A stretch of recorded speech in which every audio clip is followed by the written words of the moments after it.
नमस्कार, डिजिटल आदिवासी पोर्टलवर पुन्हा ॲपल स्वागत आहे. पाहूया आजच्या बातम्या.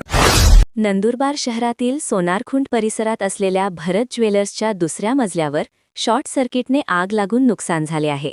अग्निशमन दलाच्या प्रयत्नानंतर आगीवर नियंत्रण मिळविण्यात आले. नंदुरबार जिल्ह्याच्या पालकमंत्रीपदी राज्याचे वैद्यकीय शिक्षण मंत्री हसन सकीना मियालाल मुश्रीफ यांची नियुक्ती करण्यात आली आहे. राज्य शासनाकडून ही नियुक्ती झाली आहे. कडीकोंडा तोडून चोरट्याने घरफोडी करीत 11,000चे पितळी व ॲल्युमिनियम भांड्यांसह 2 गॅस सिलेंडरसह शेगडी चोरून नेल्याची घटना नंदुरबार येथे घडली. या प्रकरणी अनोळखीविरुद्ध शहर पोलीस ठाण्यात गुन्हा दाखल करण्यात आला आहे. नंदुरबार येथील शासकीय वैद्यकीय महाविद्यालयातील प्रसूतिगृहात आलेल्या गरोदर मातेने चिमुकलीचा जन्म दिल्यानंतर दुसऱ्याच दिवशी त्या मातेने पलायन केल्याचा प्रकार घडला आहे. तसेच त्या बाळाची आजी देखील तेथून पसार झाल्याचे समजले.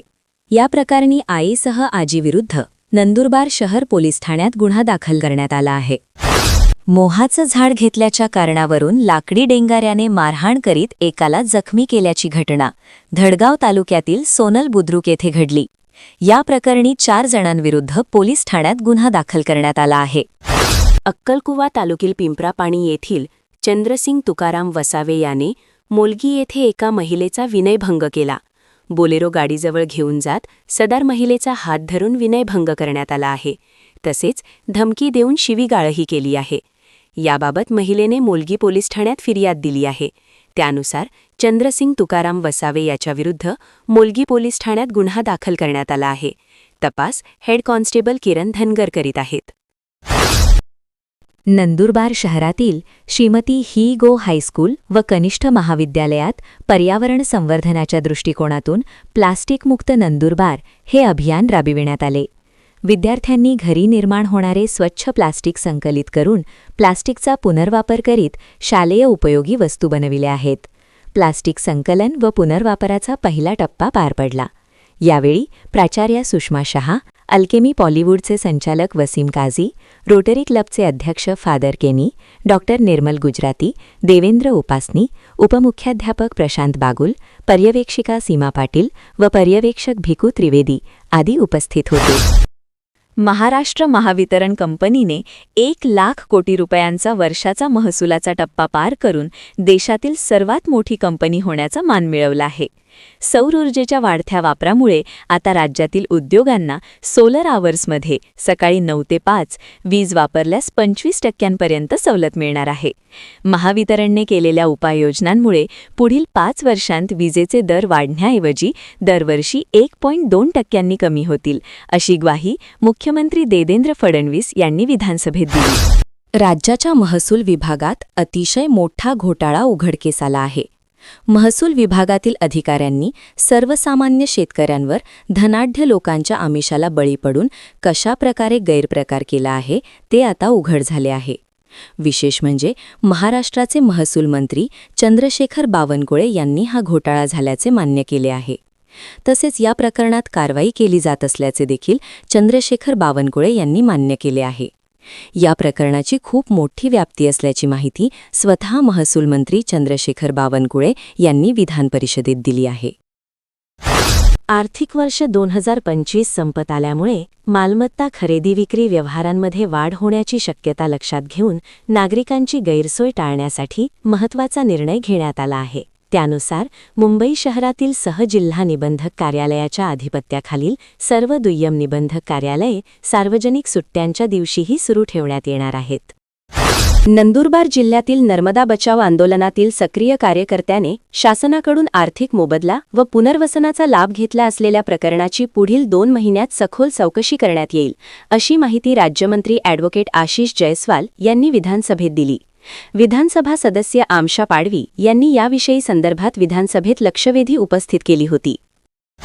शहादा तालुक्यातील पिंगाणे शिवारातील उमेश सुनील पाटील यांच्या शेतातून साहित्य चोरीला गेले आहेत. चोरट्याने 1,30,000 रुपये किमतीची केबल वायर उमेश पाटील यांच्या शेतातून लांबविली. तसेच सुदाम मगन पाटील यांच्या शेतातून 20,000ची केबल लांबविली आहे. याबाबत उमेश पाटील यांनी शहादा पोलीस ठाण्यात फिर्याद दिली आहे. त्यानुसार अनोळखीविरुद्ध गुन्हा दाखल करण्यात आला आहे. तपास पोलीस उपनिरीक्षक प्रदीप सिंग राजपूत करीत आहेत. पुणे येथे आयोजित राज्यस्तरीय महापौर अश्वारोहण स्पर्धेत नंदुरबारातील MS हॉर्स रायडिंग अकॅडमीच्या खेळाडूंनी यश मिळवले आहे. यात नंदुरबारचा समर्थ राजपूत याने उत्कृष्ट कामगिरी करीत 5 पदके मिळवले आहेत. पवित्र रमजानचा महिना सुरू असल्याने मुस्लिम समाजातील लहान बालकांनी देखील रमजानचे रोजे केले आहेत. नंदुरबार येथील साजमा शहबाज अली सय्यद, मोहम्मद उमर सलमान खान पठाण या चिमुकल्यांनी रमजानचा पहिला रोजा पूर्ण केला आहे. यंदा अपुऱ्या पावसामुळे रब्बी हंगामावर आधीच संकटाचं सावट असताना आता गव्हाच्या दरात झालेल्या मोठ्या घसरणीमुळे शेतकरी आर्थिक अडचणीत सापडला आहे. शिंदखेडा तालुक्यातील मेथी परिसरात गहू व हरभरा पिकांची मोठ्या प्रमाणात लागवड झाली होती. मात्र वाढलेला उत्पादन खर्च, कमी झालेले उत्पन्न आणि बाजारातील घसरलेले दर यामुळे शेतकऱ्यांमध्ये नाराजी व्यक्त होत आहे. शहादा तालुक्यातील खैरवे येथील एका शेतकऱ्याचे देऊर शिवारातील शेतातून अज्ञात चोरट्यांनी ठिबक सिंचन नळ्या अज्ञात चोरट्यांनी टेम्पोतून चोरून नेल्याची घटना CCTV कॅमेरामध्ये कैद झाली आहे. वारंवार होणाऱ्या चोऱ्यांमुळे परिसरातील शेतकऱ्यांमध्ये घबराटीचे वातावरण निर्माण झाले असून शेती शिवारात उच्छाद मांडणाऱ्या चोरट्यांचा तत्काळ बंदोबस्त करण्याची मागणी शेतकऱ्यांकडून जोर धरू लागली आहे. अक्कलकुवा तालुक्यातील मोलगी येथे महाराष्ट्र शासनाच्या महिला व बालविकास प्रकल्प व बेटी बचाओ बेटी पढाओ अभियानांतर्गत महिला मेळावा घेऊन जनजागृती करण्यात आली. या मेळाव्याच्या अध्यक्षस्थानी सरपंच कल्पना पाडवी होत्या. कार्यक्रमाची सुरुवात बालविकास प्रकल्प अधिकारी रजनी भालेराव यांच्या हस्ते प्रतिमापूजन करून करण्यात आली. कार्यक्रमाचे प्रास्ताविक इंदिरा पाडवी यांनी मांडले. सुमित्रा वसावे यांनी आदिवासी बोलीभाषेत मार्गदर्शन करत महिलांनी अंधश्रद्धेमध्ये अडकून न राहता आधुनिक युगात शिक्षण घेऊन पुढे यावे असे आवाहन केले. नवापूर नगरपालिकेच्या वतीने 2025-2026 या आर्थिक वर्षात दिव्यांग बांधवांसाठी राखीव ठेवलेला निधी वितरित करण्यात आला. पालिकेने 4,42,000 रुपये शहरातील 130 दिव्यांग लाभार्थ्यांच्या बँक खात्यात थेट जमा केले आहेत. अशाच नवनवीन बातमीसाठी आपल्या YouTube चॅनल डिजिटल आदिवासी पोर्टलला सबस्क्राईब करून घ्या.